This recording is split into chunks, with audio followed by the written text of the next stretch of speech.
Hello adventurers, and welcome back to my channel. Today I am so excited to be sharing with you something very cool here in Montana. We visit a lot of unique stops along the way and we get some brain wrinkles and we see some beautiful places. But today is going to be a combination of so many of those things, as today we visit the Hungry Horse Dam and Reservoir.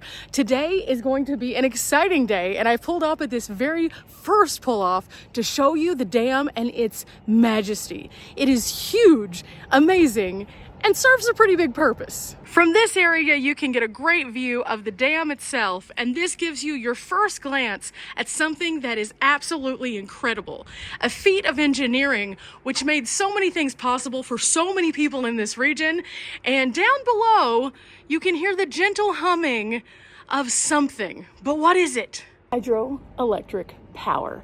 This dam powers most of the valley itself and can create a lot of stir because of the use of the water within. Now, this was not an easy task. It took quite a while to make this happen, and now it supports one of the larger reservoirs in this area, but it does a lot more than that. So we're going to visit the visitor center today to find out more and get some views from both sides of the dam to show you just kind of what exactly you can expect to find if you come and visit. Looking out from this area, you can see there is parking along here for this viewpoint. The dam is on this side, and the visitor center is straight ahead on this roadway right here. And so we're going to be taking that. But first, let's check out the valley and everything that you can find here at the reservoir. This place is incredible. And I'm going to zoom in so you can see just how big this really is. There's some cars. Tiny little cars. Can you see the cars now? Probably not, because this thing is magnificent. It is mammoth, it is titanic, it is huge. And it is a very, very impressive dam to see. This is located in a region that is very popular already. We're very close to Glacier National Park. We're in a beautiful national forest, which has tons of recreation. And on top of that, we're not too far from Kalispell. So lots of people come to this area, but they might not be as familiar with the dam and might only be familiar with the reservoir. But the dam is definitely something that you should be stopping off with, and we're about to find out why. Right there is the dam. Here is the visitor center, and all of this is a walkway that you can have beautiful views. They also have restrooms here, and this is definitely a place that you should be stopping off. And inside this building, we're about to learn more as to why. And from this vantage point where we're parked over here, you can actually see how the power is produced down below. And this is where everything happens. So as it turns out through the dam itself, it comes down and filters through a series of buildings into this area, goes out on the poles, and then turns into power for everyone. They do have interpretive outdoor walking tours that they provide at 9:30, 11:30, 1:30, and 3:30. And the entrance is on the other side. So let's go around and find out what's inside. Especially if you've never visited a dam and don't know how a dam works, I would definitely recommend hitting up one of those tours. It tells you a lot about the area, but also how it works. And I think it's really important to kind of get that context. I've been to several dam tours before, and it's fascinating, and I think it would be worth your time. Looks like outside they also have some great information, including maps. They have some kiddo-friendly stuff. They have some information about Kalispell, Montana. They have some things about Canada because we're right across from there. They also have some other great resources, it looks like, and it just keeps on going and going. But inside we go.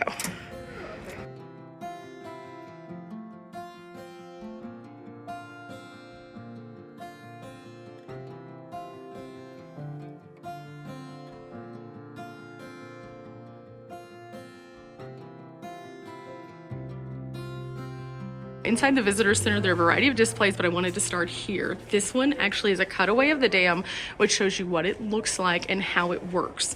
And this is a great cross section for us to learn about how everything comes down and turns into electricity. So basically, on this side of the dam, you see the water levels, super deep, super strong. They flow through a penstock. They then go through into this turbine area and spin a generator. And just for contextual size, these are people. Generator very, very large in comparison. It's not a small generator, it's huge. And that turns and creates energy through the transformer, which then goes out to the pole, which is then what creates the power. And I think by seeing this, it allows us to better understand why the movement of the water is necessary in getting it from the higher source to the lower water source, which is more river-like, but how that they can utilize that to overall benefit everyone in the region and why dams are so important. There's a lot more to this though. They have some very interesting information that I want to share with you guys. So I'm going to show you some of these displays, why they're important. This is a smaller visitor center, but at the same time, small and mighty. Don't ever stop and think, oh, it's too small, there's nothing in there, because this is completely covered with all the information. There's historic photos, there are videos, there's the tour, and there's so much more here. So I'm gonna take my time and kind of walk around. At the same time, there's a lot of people in here, so I'm gonna like make sure I'm not in their way. But we're gonna take a little tour all around this, and then we're going to go to another point across the dam. We're going to go across it so you can see what it looks like, and then we'll also take some observations of what the reservoir looks like. It is one of the most beautiful places, and when I got here yesterday, I was like, we have to come back. And we can start off right here, why the dam was built. Actually, whenever they decided to build this, they had a huge flood. You can see in the photos that flood was a record flood. In 1948, it caused $102 million in property damage. Adjusted by today's standards, can you imagine how much that would be? These are photos from that flood. Pretty much everyone lost everything. You can see it's covered in mud and muck and disgustingness, and communities had to come together to hope to salvage things. In the meantime, a government town was created in Hungry Horse for the workers, and it was an entire town that was created just to help this particular situation. And you can see the housing and various kinds of things that they did. They basically built an entire city's infrastructure because they knew they were going to be working on this for a bit. Now this video is great because it just gives you a series of historic photos which allow you to have context as to why the dam was built, how the dam was built, and what it looked like along the way. And it's pretty fascinating to see how they took regular land and they were able to, after the water subsided, start to work on this space and see how long it actually took, because this is not a small dam. This is a larger dam by standards of most of the places that I've been. And so this would have been an act that took literally a city to build it. So it's pretty interesting, but there's actually a story before the dam and before the flood that gave it its name. And that can be found in the legend. And during the severe winter of 1900, 2 draft horses, these little guys right here, were owned by some Montana logging pioneers, and they wandered away, and for days they struggled through belly-deep snow looking for food. Almost after a month of disappearance, the horses were both discovered surprisingly alive, and some loggers nicknamed the gaunt survivors the mighty hungry horses. The name stuck and was eventually given to the dam, and so the legend continues to the Hungry Horse Reservoir and Recreation Area. This is 23,750 acres of water, and at full capacity it's at 3,560 feet for the large pool. And along this map you can also find campsites, you can find places to recreate, you can find hiking trails, boat ramps, and as you're going along there are lots of places that you can stop off and find little points of interest and also historic signs.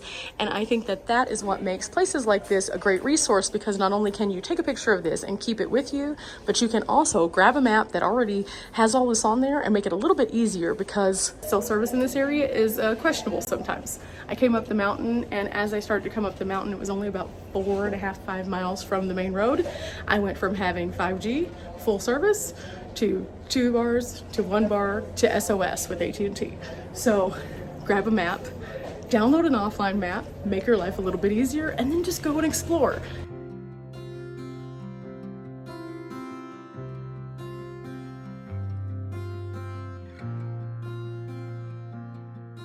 Now, while you're looking along in the museum section here, you can learn a lot about how the dam helps to control the river temperature and how it withdraws the warmer water from the top of the reservoir to provide warmer water downstream, which helps with fish development and growth.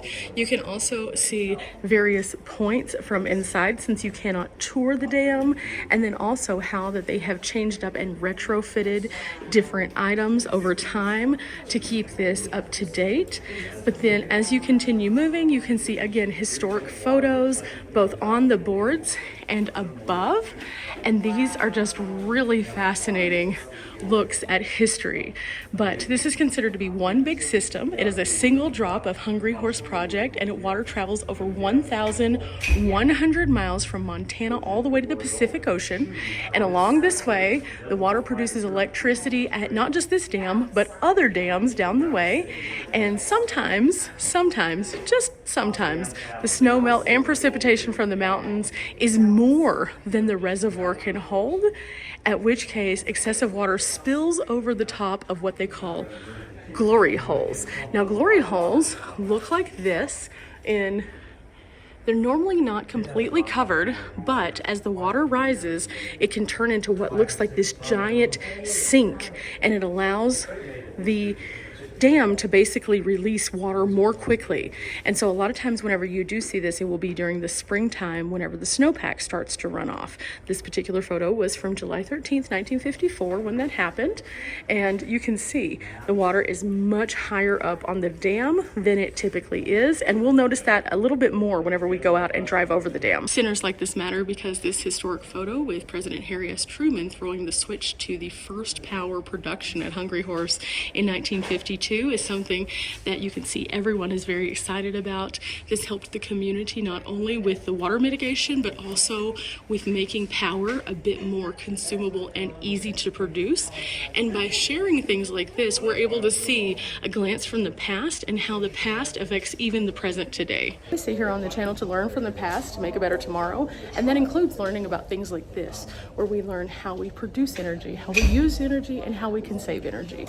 And by doing this, we're able to see how this can impact not just one place, but in fact a huge amount of space. In fact, the power distribution of this area affects a very large space, and you can see Hungry Horse is just right here, but there are other portions that are in the Federal Columbia River Power System. And it's a collaboration between the Bureau of Reclamation and the Army Corps of Engineers, and also the Bonneville Power Administration. Hydropower generates and contributes in 31 different hydro projects along the Columbia River, all the way out to the Pacific. Now, earlier we were able to see this portion from the lookout, and this is called the switch yard, and this is where electric power leaves the dam and is transmitted to the substations throughout the entirety of the Northwest. But here we learn that power generated at Hungry Horse and other power plants provides about 60% of overall hydroelectric energy in the entirety of the Northwest. Montana, Washington, Oregon, Idaho, parts of Nevada, parts of Wyoming, parts of Utah, they all benefit from this. So this is several states that all benefit from dams like this, or this dam specifically. And so learning about that, you can see how whenever we think of power, we might think in-state, but a lot of times our power is generated from places even in other states. And I think that that is crazy and also interesting. Now, in order to generate that power though, how did they do it? Here we find out how exactly it worked, and we get to see the mud and the muck and the cleaning and the doing.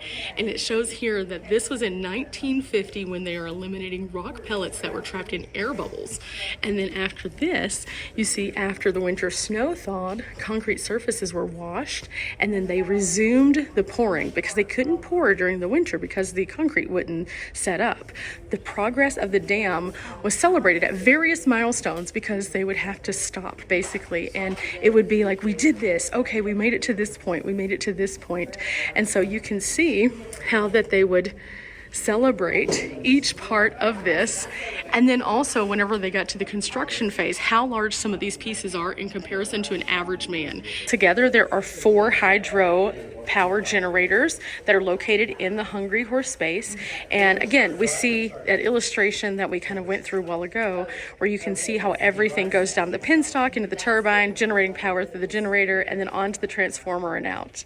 Just up the way a bit, they have one of these on the side of the road. This was actually an 8-foot diameter, 4.5-ton steel ball that was used to clear timber from the site. And loggers removed over 90 million board feet of timber to create space for this dam. In fact, this is that ball that you can still find today. It's on the highway right before you turn off to exit toward the dam, and it is huge, and it has a couple little historic signs that go with it. Of course, before they could create the dam, they had to go all the way down to the bedrock, and they had to dig down through this. This was a tedious task, and at some points they would have people who would be scaling up the mountain sides so that they could use jackhammers and pry bars to even remove the loose rocks. If you are interested in seeing more, you can watch the video here. It is silent, but it gives you kind of an idea of all the work that went into constructing the dam, from the timber removal to the digging down to the maintenance to the building to the concrete and everything in between.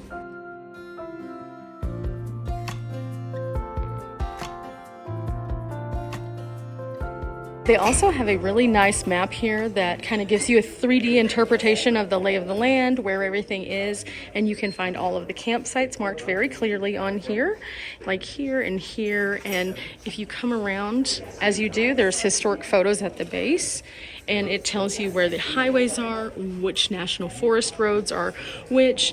And I have been told that some of these national forest roads are a bit bumpy, so if you're coming out here, be willing to take your time on these. These are not all going to be paved roads. This is potentially my favorite part of the visitor center because they have so many historic photos where you can flip through and get an idea as to the size and the space.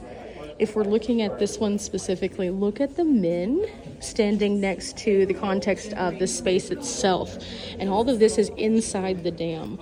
And so as you're continuing to look through, some of these have press releases. Others have photos of it during different points during the year. You can see the construction phases and more.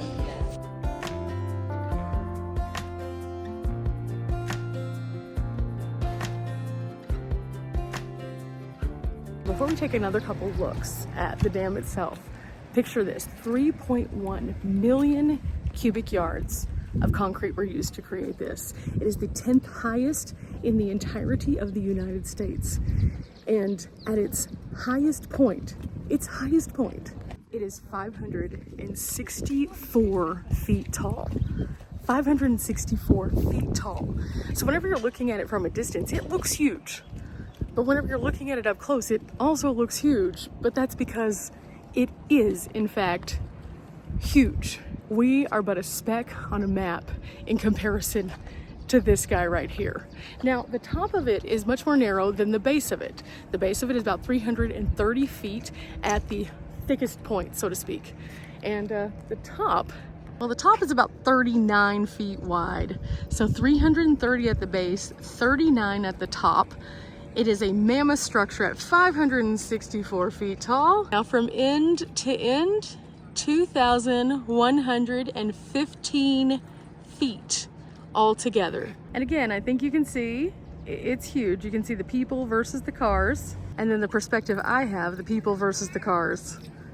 It is far over there. Now, one of the things that I want to do is I want to drive across it with you guys, because there is another spot on the other side that we can go and check out, and we can see the reservoir a little bit better. On this side, it's kind of blocked off a little bit, and you can walk across the dam, and then you can also drive across the dam. And so we are going to drive across it so you can get a better idea of the space on the top, but also so you can kind of get more context of the size of the reservoir, which has some of the most incredible views that I have seen. It's gorgeous here.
I think you can see from the drive over that it is definitely a feat of engineering. Now, lots of people come here every day because they want to see the dam, but also because they want to go to the recreation area. And especially on weekends, tons of people are out here recreating, so it's really cool. Just right across from that though, I want to show you one more point of interest before we wrap up today's video. This is Alpha Creek. From the parking that you can come across the dam into, you can hear water rolling. And I heard that yesterday and I was like, what is that? So I found this little sign and let me show you. Down we go on a little adventure. Goes down must also go up, and we go through the bushes and over to this section right over here.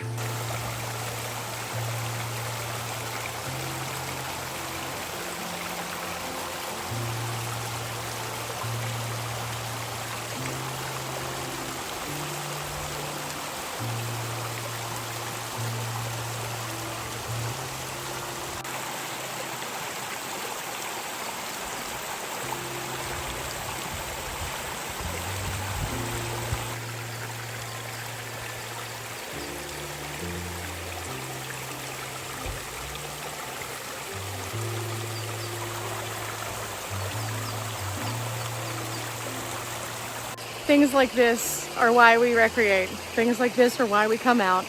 We have a place that we can have incredible brain wrinkles and then incredible beauty, all within a single space. And every part of this is absolutely free. Thank you guys for coming out with me today. I think that if you were to come to the Hungry Horse Reservoir, you would find a lot of adventure here as well. And so I encourage you to put this on your list. And remember guys, we're not here for a long time, but we are here for a good time. I'm gonna check out this for a few more minutes. I love the sound of water. And then I'll see you on the next one. Till next time, guys. Bye.